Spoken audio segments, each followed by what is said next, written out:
Everyone, I am Anju sir here.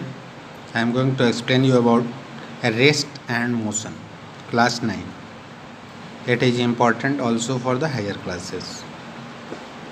So let's start. First, we should know what is physics.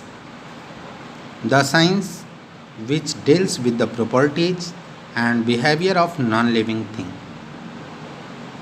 मतलब ये क्या करता है कि किसी नॉन लिविंग थिंग के प्रॉपर्टीज और बिहेवियर को बताता है, तब इसको आप कहते हैं इट इज ए साइंस। या आप ऐसे कह सकते हैं physics is the study of nature and natural phenomena and it's studies. Physics जो है स्टडी है किसका? नेचर का, नेचुरल फिनोमेना का और इसके मेजरमेंट का, यानी study of measurement is called physics. Clear बच्चों? तो चलिए हम लोग देखते हैं फिजिक्स के बारे में क्या कह रहा है।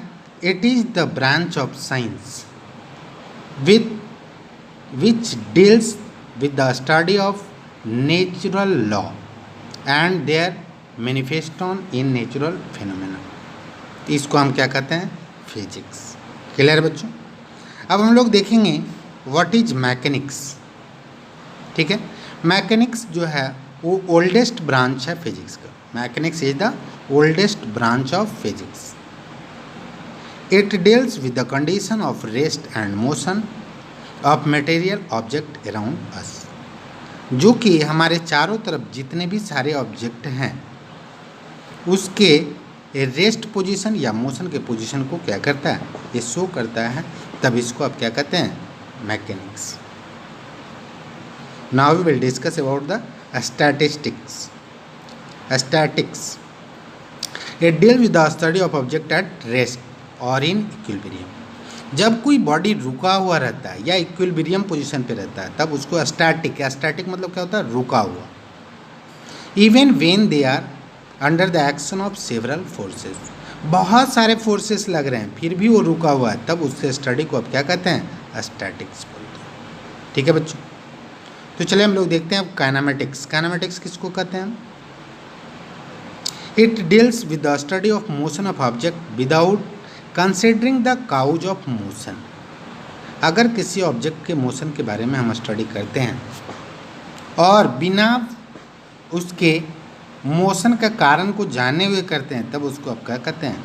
तब उसको आप कहते हैं kinematics. It is said to be kinematics. ठीक है बच्चों? तो चलिए हम लोग देखते हैं अब डायनामिक्स के बारे में। किसको कहते हैं? डायनामिक्स। तो जब हम काउज ऑफ मोशन के बारे में जानते हैं, when we consider about the cause of motion of the object, तब इसको आप क्या कहते हैं? It is dynamics. क्लियर बच्चों? तो हम लोग देखेंगे अब when the object are said to be in rest. Rest में कब होगा? अगर कोई ऑब्जेक्ट समय के साथ साथ अपने पोजीशन को चेंज नहीं करता है सराउंडिंग के रिस्पेक्ट में, तब उसको आप क्या कहते हैं? रेस्ट में। An object is said to be at rest if it does not change its position with respect to surrounding with passage of time. अगर ये सराउंडिंग के रिस्पेक्ट में और टाइम के पास करने के साथ साथ ये अपने पोजीशन को चेंज नहीं कर रहा होता, तब इसको क्या कहते हैं? Then the object are said to be in rest. ठीक है बच्चों? हम बात करते हैं मोशन की। तो अगर बॉडी जो है टाइम के साथ साथ अपने सराउंडिंग के रेस्पेक्ट में अपना पोजीशन अगर चेंज कर रहा होता है, तब इसको कहते हैं it is in motion. A body is said to be in motion if its position changes continuously with the surrounding. अपने आसपास के वातावरण के रेस्पेक्ट में अगर कोई ऑब्जेक्ट अपना पोजीशन को कंटिन्यूअसली चेंज कर रहा होता है, तब उसको आप क्या कहते हैं? तब उसको कहते हैं the object is in motion. Clear है बच्चों? तो चलिए हम लोग देखते हैं अब a rest and motion of relative term. Rest और मोशन जो है वो क्या है? एक रिलेटिव टर्म है। जैसे आप समझ सकते हैं कि कोई व्यक्ति सपोज करो एक ट्रेन में बैठा हुआ है, तो वो अपने बगल वाले व्यक्ति के रेस्पेक्ट में वो क्या है, it is in rest. But अगर आप नीचे से देखते हो तब उसको आप क्या कहेंगे, इट इज इन मोशन। तो चलिए हम लोग डिस्कस करते हैं, यानी आप कह सकते हैं कि अलग अलग फ्रेम ऑफ रेफरेंस के लिए कोई ऑब्जेक्ट जो है वो रेस्ट में भी हो सकता है, और आप ये भी कह सकते हैं कि दूसरे फ्रेम ऑफ रेफरेंस से उसी ऑब्जेक्ट को देखने पे ये मोशन में भी कहा जा सकता है। Now we will discuss about motion in 1, 2 और 3 डायमेंशन, एक विमीय, दो विमीय, त्रिविमीय। मतलब अगर एक डायरेक्शन, एक कोऑर्डिनेट के द्वारा अगर किसी ऑब्जेक्ट के पोजीशन को बताया जाता है तब उसको आप क्या कहते हैं, it is 1 dimensional motion. As the position of object may change with time due to change in 1 और 2 और all the 3 coordinates, so it is called, we have classified mention. देखिए मोशन इन 1 डायमेंशन, सबसे पहले हम क्या देखेंगे, motion in 1 dimension. तो motion in 1 dimension क्या हुआ, तो अगर एक ही कोऑर्डिनेट चेंज कर रहा है, if only 1 of the 3 coordinate specifying the position of the object changes with respect to time, अगर सिर्फ और सिर्फ 1 ऑफ द 3 कोऑर्डिनेट, मतलब 3 में से सिर्फ एक कोऑर्डिनेट का आप यूज करते हैं, किसके लिए, position of change of with respect to time के लिए, तब आप क्या कहते हैं, it is said to be in 1 dimensional motion. In such case the object move along a straight line, इस केस में ऑब्जेक्ट जो है हमेशा कैसे मूव करता है, स्ट्रेट लाइन पोजीशन में मूव करता है। और जब ये स्ट्रेट लाइन में मूव करेगा तब इसको आप बोलेंगे इट इज रेक्टिलिनियर और लीनियर मोशन। रेक्टिलिनियर मतलब एक लाइन में जब मोशन होता है तब उसको आप कहते हैं it is rectilinear motion. Now we will see the example, motion of train along a straight railway track, तब इसको आप क्या कहते हैं, it is in 1 dimensional motion. अगर कोई ट्रेन एक ही लाइन पे स्ट्रेट रेलवे ट्रैक पे जा रही है तब उसको आप बोलते हैं it is in 1 dimensional motion. An object falling under gravity, जैसे कोई आप छत पे खेल रहे हो, किसी ऑब्जेक्ट को आपने नीचे गिराया, अब उसके मोशन को जब देखते हो तो एक लाइन में दिखाई देता है, तब आप कह सकते हैं कि ऑब्जेक्ट जो है वो किस में है, it is in straight motion, rectilinear motion और 1 डायमेंशनल मोशन। थर्ड वन देखते हैं, when A particle move from P1 to P2 along a straight line path only in the x coordinate changes, the x coordinate जब change कर रहा है, सिर्फ और सिर्फ x कोऑर्डिनेट चेंज कर रहा है, तब उसको आप क्या कहते हैं, इट इज 1 डायमेंशनल मोशन। चलिए बच्चों अब हम लोग देखते हैं मोशन इन 2 and 3 डायमेंशन। तो मोशन इन 2 डायमेंशन हम देखते हैं क्या कर रहा है, if 2 of the 3 coordinate specifying the position of the object, 2 of the 3 मतलब 3 में से 2 कोऑर्डिनेट का हम लोग यूज कर रहे हैं, किसके लिए, for specifying the position of the object with respect to time, time के रेस्पेक्ट में ऑब्जेक्ट के पोजीशन को बताने के लिए अगर 3 में से 2 कोऑर्डिनेट का यूज कर रहे हैं, then motion of the object are called 2 dimensional, तब मोशन ऑफ ऑब्जेक्ट को क्या कहेंगे, 2 dimensional motion. In such motion the object move in a plane, ये हमेशा किस में मूव करेगा, प्लेन में मूव करेगा, किस में मूव करेगा, प्लेन में, तब इसको क्या कहेंगे, इट इज 2 डायमेंशनल मोशन। जैसे motion of queen on carrom board, कोई कैरम खेलते रहता देखते हो, स्ट्राइकर से जब क्वीन को मारते हैं तो क्वीन का जो मोशन होता है क्या होता है, that motion are called 2 dimensional motion. An insect crawling on the floor of the room, कोई इंसेक्ट जो है वो रूम के फ्लोर में रेंगता हुआ जा रहा है, तब उसको आप क्या कहेंगे, it is two dimensional motion. Third आप देख सकते हैं motion of object in horizontal and vertical circle. जैसे कोई बॉब को आप स्ट्रिंग से बांध लो और उसको हॉरिजॉन्टली या वर्टिकली आप यदि सर्कुलर मोशन में उसको रोटेट करवाते हैं, तब उसका जो मोशन होगा उस बॉब का, that is two dimensional motion. या फिर आप देख सकते हो motion of planet around the sun. किसी भी प्लैनेट का मोशन सन के चारों तरफ, ये भी क्या कहलाएगा।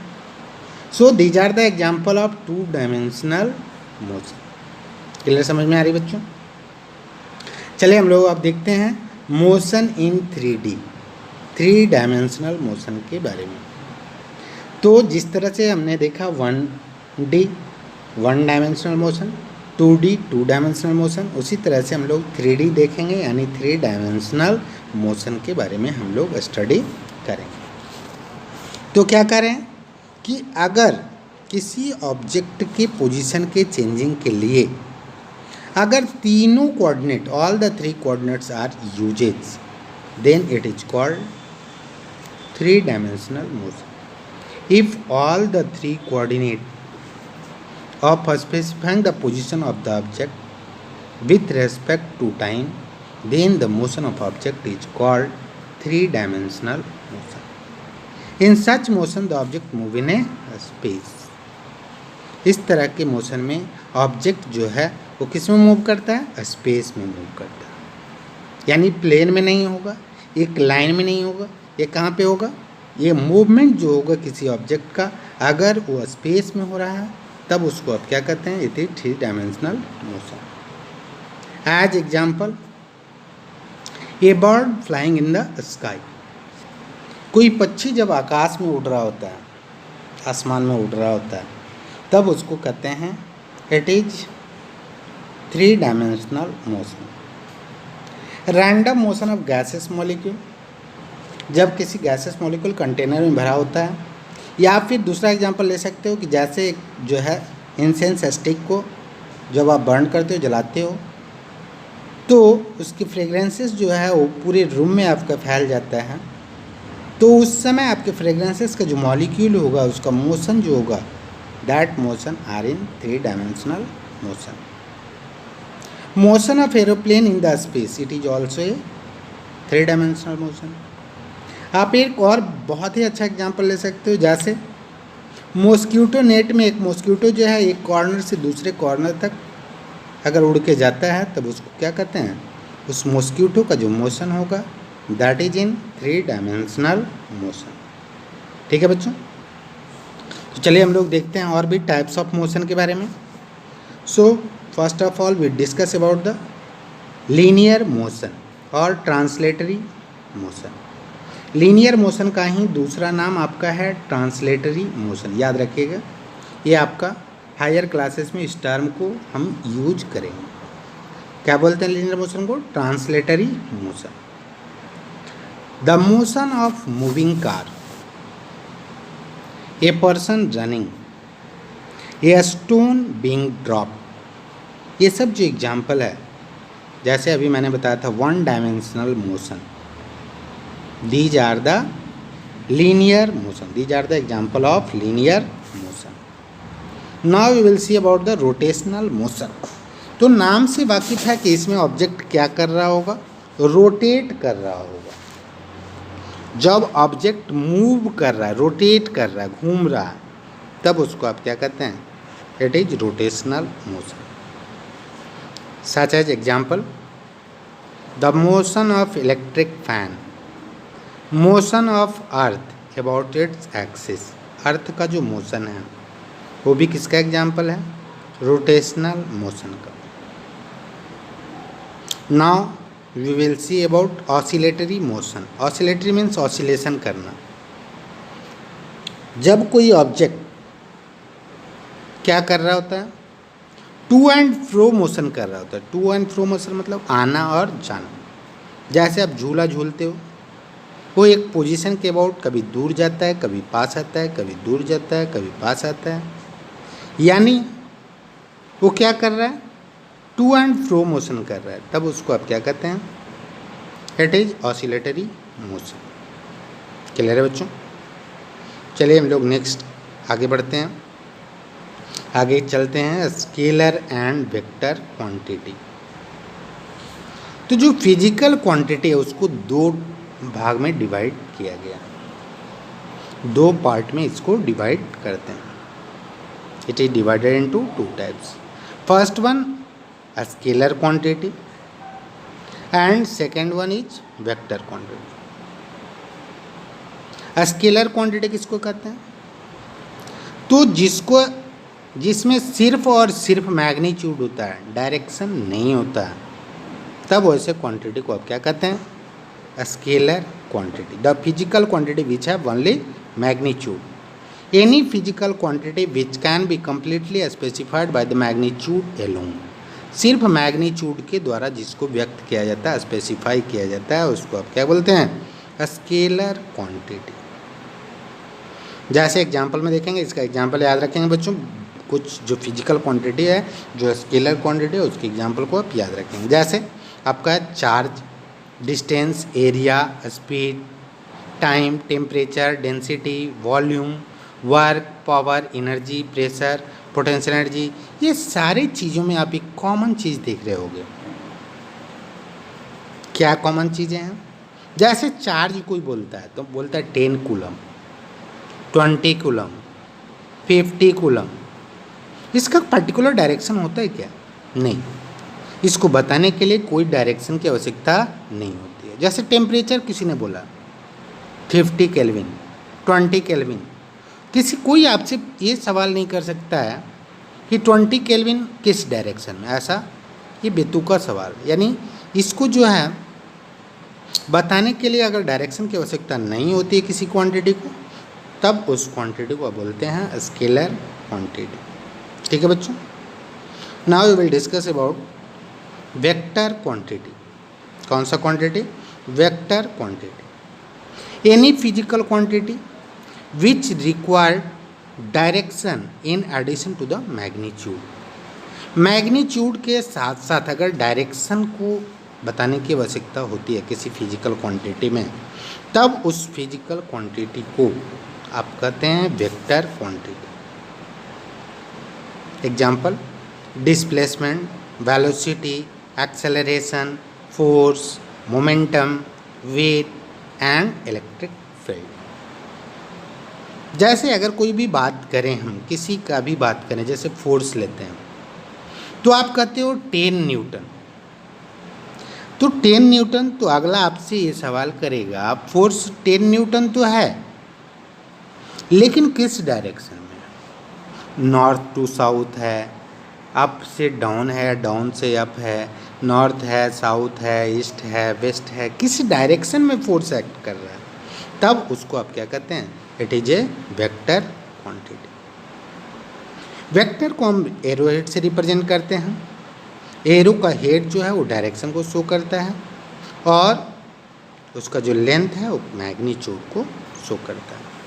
यानी vector quantity represented by arrow head, and arrow head represents the direction of the vector, and the length of arrow represent the magnitude of that vector. Clear? Now we will discuss about some more quantity. Scalar quantity किसको बोले? अभी मैंने बताया difference between scalar and vector quantity. तो scalar quantity में सिर्फ क्या होता है? They have only magnitude. Vector quantity में they have magnitude as well as direction. दूसरा चीज़ क्या है? स्केलर क्वांटिटी में अलजेब्रिक एडिशन और सब्सट्रैक्शन आप कर सकते हैं, जबकि वेक्टर क्वांटिटी में ये सिंपल एडिशन के द्वारा आपका काम नहीं चलता है। ये क्या होता है? इसमें वेक्टर एडिशन का हम लोग इस्तेमाल करेंगे। ठीक है? दीज आर एडेड और subtracted by process of vector addition. Now we will see about different term related to rest and motion. So first of all we see about the distance and displacement. So what is distance तो देखो distance को क्या कहते हैं, मतलब दूरी। Distance मतलब क्या हुआ, दूरी। मतलब कि actual length of path covered by N object is called distance. मतलब जिस रास्ते से आप जा रहे हो उसके कंप्लीट लेंथ को आप क्या कहते हो, डिस्टेंस। क्लियर है। Consider a body travelling from A to B along any path between A and B. The actual length of path that the body travel between A and B is known as the distance. किस path से गया, उस path पे depend करता है कि वो कितना डिस्टेंस ट्रेवल कर रहा है। The distance travelled is different for the different path. अगर पाथ आप रास्ता चेंज करते हो तो आपका डिस्टेंस भी जो है वो क्या होगा, चेंज। ठीक है। It is a scalar quantity. Distance कौन सा क्वांटिटी, अभी मैंने बताया था स्केलर क्वांटिटी, क्योंकि इसमें किसी कोई पर्टिकुलर डायरेक्शन नहीं होता है, तब इसको क्या बोलते हैं, it is a scalar quantity. According to figure distance at path A P B is equals to A P plus P B and its path A B. Clear. अब देखते हैं हम लोग आगे डिस्प्लेसमेंट के बारे में। तो डिस्प्लेसमेंट और डिस्टेंस में थोड़ा सा अंतर है। क्या अंतर है कि it is the shortest distance. ये भी एक प्रकार का डिस्टेंस है, लेकिन यहाँ पे एक टर्म है शॉर्टेस्ट डिस्टेंस।